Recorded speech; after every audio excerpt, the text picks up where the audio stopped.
Hey everyone, we're here today to install two different mods on a GhostBusters Premium pinball machine.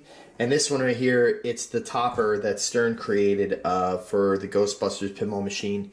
This is the Ecto-1, the top of the ambulance, the lights that are on top of the ambulance. And basically, there's some plastic pieces here, this gun type of thing, this siren type of thing. I don't think these things really do anything, but these things light up. I guess there's LEDs in there. And the cabling to it seems like there's two RJ45 cables that come off of it and a power cable here. And I know one of these goes to a coupler that's here. And then the RJ45 coupler actually plugs into another part of the inside the back box. So it gives it the interaction with the game actually.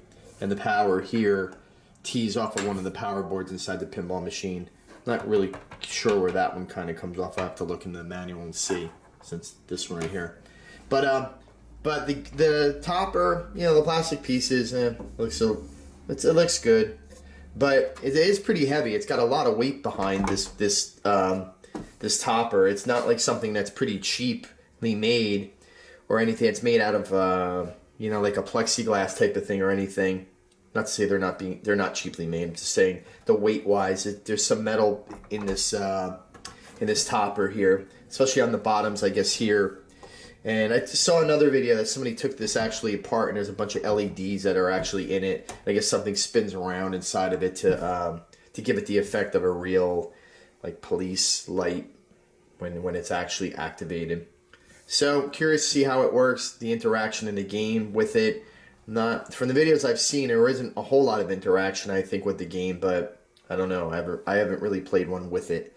But we're going to show the install video on how to put this on your game, and it's pretty easy. You know, I mean, I'll show it more when we're on the game. But there's 4 screws in the corners. If you look at the top of the head of Ghostbusters, there's Phillips head screws that are already screwed into the back box on the top.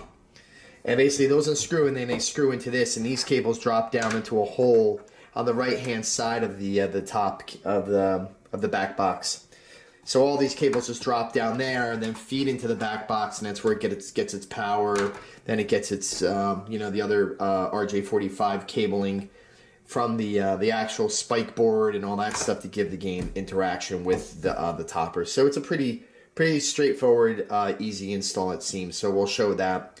And the next mod we're going to show are the side blades, or side rails, I should say, for the Stern Premium, the black ones by Stern. Okay, the next mod we have are the side rails from Stern. And these are like it's like the ectoplasma guns or something like that, that are kind of like a three-dimensional type of look. If we kind of go down, like there's kind of like a layer underneath with the metal kind of coming through, so it gives it like a 3D, like a type of look, illusion type of look. So it's the same with like the whole blade over here. They actually look pretty cool. So these are the black ones. I believe they have them in green for the LE, or yeah, the LEs. These are for the Premium. I guess for the Pro as well. But yeah, they look pretty good. And what we're going to do is install them on my GhostBusters Premium. And the install shouldn't be too bad. You got to take off the playfield glass, and you know, take off the old rails. And then I think they're screwed in there. It's kind of like a nut, I think, at the very top of it by the back box. So we're going to do that, and I don't see these taking too long to install. So let's go take a look and see how the install process goes. Okay, so now we're here at the top of the back box of Ghostbusters, and basically the screws that we're taking out are pretty much these screws right here. You know, there's one here, there's one here, there's one here, there's one here, and then there's the same amount in that corner as well. And that hole, this like metal piece right here comes out, this metal tab type of thing, a circle, and that's where the wires drop down. So basically we're going to take all those out, then we're going to come back, put the topper on top of here, because I don't have a tripod that's tall enough here to actually show the full installation of this. But basically it's just take out those screws, take out that metal round piece right there, drop the wires down, and place the topper on top of here. So let's do that, and then we're going to come back and take a look to see how the topper looks once everything is installed. Okay, so here's the topper installed on top of the game. And again, we have a screw here, a screw here, there's a screw here that I didn't put in yet. And there's one in that corner and another one in that back corner as well. So I just attached those 4 screws, drop my cabling through that hole we showed before. And these are my cables right here that are kind of hanging down here. And again, they come out from that hole right up there that we popped out that little metal tab. So again, next we're going to show how those wires get connected to the back box over here to your spike board. And it's pretty straightforward, but let's do that next, do the wiring. And again, there's a front and a back to this topper. The front has a Ghostbusters sticker on it, and you know, the lights pop forward, so you really can't really make a mistake. So the install so far has been really easy. So let's get to the wiring and see how that goes. Okay, so here we go with the cabling of the topper, which again is fairly easy. So we're going to take our extension cable that came with the topper and plug this end here, the female end, into the male end of the topper. So it gets keyed, it only goes in one way. So that's that part. And then now we're going to take our RJ45 cables here and put a coupler that came with the kit on the one cable. It doesn't matter which one you use. So we're just going to use this one since it's farther out. So I'm going to put the coupler on that. And then I'm going to look at my back box here on my spike board, and we're going to take CN3, which is the far left RJ45 cable here on the spike board, and take it out and put it to the coupler. So now we'll just snap that in. And then what we're going to do is take the other cable that came off the topper and put that where where CN3 was in here. So we did that. You know what? Maybe we'll swap these cables. Hold on. Because one seems longer than the other, and this one seems a bit tighter. Maybe not. Maybe they're the same, but it's the same idea. So then that, and then we're going to take the power cable, which is here, that we put our extension on, and go to the bottom here and look for the connection down here where my finger is on the board, and that is, I'm trying to look at what number that is. It shows U3, I believe it is. CN7. That's what this connector is down here on your power extension board, or your power board here. And then what we're going to do is take this end and just plug it into that. If I could get in here.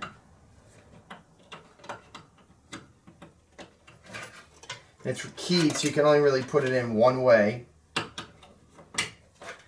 And that's it. So that should be the end of the setup of your topper here. So basically what you want to just kind of clean up your wiring if you can. I always just like to kind of get things out of the way. I don't know if it's going to show through the back box, or I'm sure the back translate, you know, the wiring, once the light shines on it, sometimes it does. You see the wires kind of pop through the shadows of them. You know, different toppers or mods you put in your game. But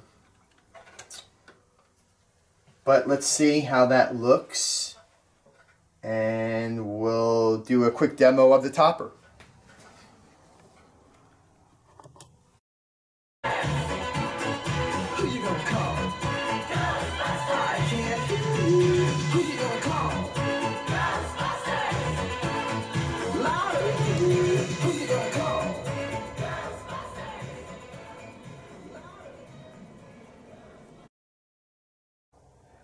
To start removing the old rails, take off this nut back here that's all the way in the back of the box. And that nut, I believe, is a 3/8 nut, so I just kind of loosened it up already with my wrench. But you need to take this off. And then next, take a 7/16 wrench and just loosen this nut, and then hand tighten it off, or hand loosen it off. Take your ground strap off. Remember to put that ground strap back on when installing your new rails. And then you have your little rivet here that holds the front of the rail on. You kind of have to take it and get it going and unloosen it and unscrew it, since it's threaded and you can't bang it out. You kind of have to, you know, screw it out like that. So that comes out like that. And then these screws here and here need to come off, and they just unscrew from the cabinet. So all these need to come off, and to get to this nut kind of, or this like type of rivet that's in here with the nut that we had to take off, what I had to do is I went to the back box here and I unloosened the two nuts that hold the back box in place. And then what I could do is take the actual head and just flip it forward so it gives me enough clearance here to pull that nut away from the actual rail that's over here, you know, that holds the back box in place. So so that's kind of how I kind of did mine. So all that needs to be removed, and then what we're going to do now is remove all those and then take off the rail and then put on the new rail. Okay, so now what we're going to do is take these two screws out over here on your old rail.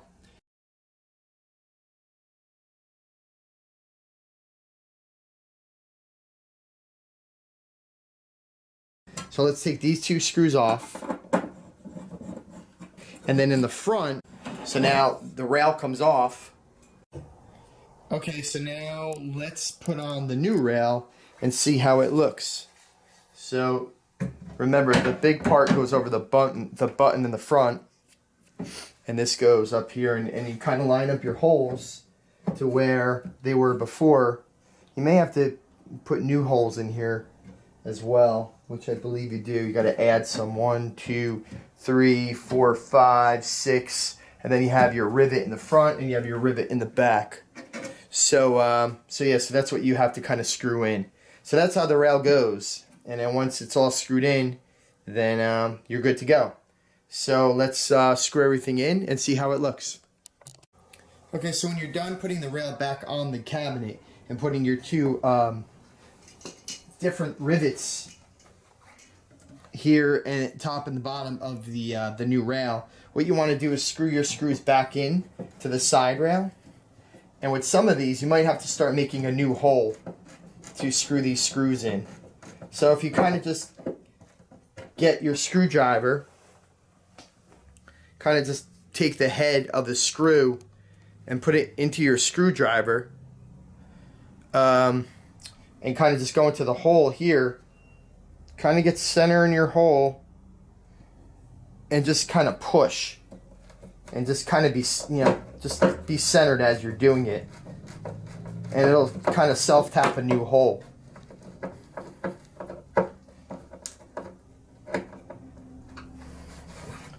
And that's that. So there's 4 more holes to go. So we'll do one more. Again, center, and just kind of push. Get a good screwdriver too when you're doing this, because it kind of helps out.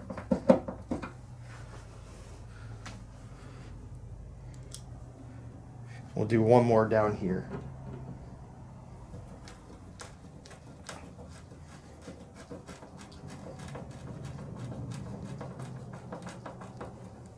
Okay, so that's it. So let me screw in the rest, and then after that we'll take a look to see how the rails look. So here are the completed side rails. They look pretty good. Got all the screws in, tighten everything down. Look a lot better than the standard rails. So yeah, they're pretty cool. I think they're worth it.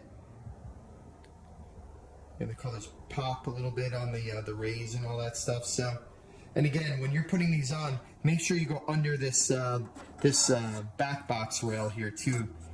Don't put it over it. It goes under, you know, the lip of that one. So it goes on the other side of this rail. So it gives a better fit. So installation was pretty easy. Took about a half an hour to do both sides. So again, the process was All these screws that are on the side rail here have to be installed. Initially, when you're taking it off, this bolt here comes off. And right here where my finger is, that has to come off. This rivet pops out. The 2 screws on the side come out. Then if you go back here, this nut has to come out as well. So you have to unfasten that. And you have to drop the back box down to get this rivet out. So what I would recommend is taking the 2 nuts from the back here. Those 2 nuts. Take those off before you start this as well, because then you could drop the head forward to give enough clearance to get this rivet out. Because right now it'll hit this rail and you can never get it out. So you gotta tip the back box forward. So, and then the old rail comes out, you put the new rail in, and you're good to go. So that's pretty much it. So I'm gonna have a couple more mods on Ghostbusters coming up. Hooked on Pinball sent me the ecto goggles protector that goes around this. It's a plastic piece that kind of forms to that. So I'm going to be doing a review on that and installation on it as well to show how to install it and how to protect your mirror, because I know one day that mirror is going to shatter because the air balls on this are just ridiculous. So that's really it. So if you like my videos, please subscribe to my YouTube channel.